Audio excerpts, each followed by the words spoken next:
Good morning. Ayan, dito tayo ngayon sa bukid pa rin natin at binisita natin itong ating ipinatanim gamit yung mechanical rice transplanter.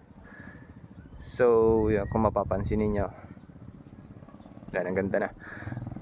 Itinanim po namin ito ay June 22. So, nakapag-fertilize na tayo ng 2.5 bags dito sa ating 0.7 at bali 16 days na siya after transplanting.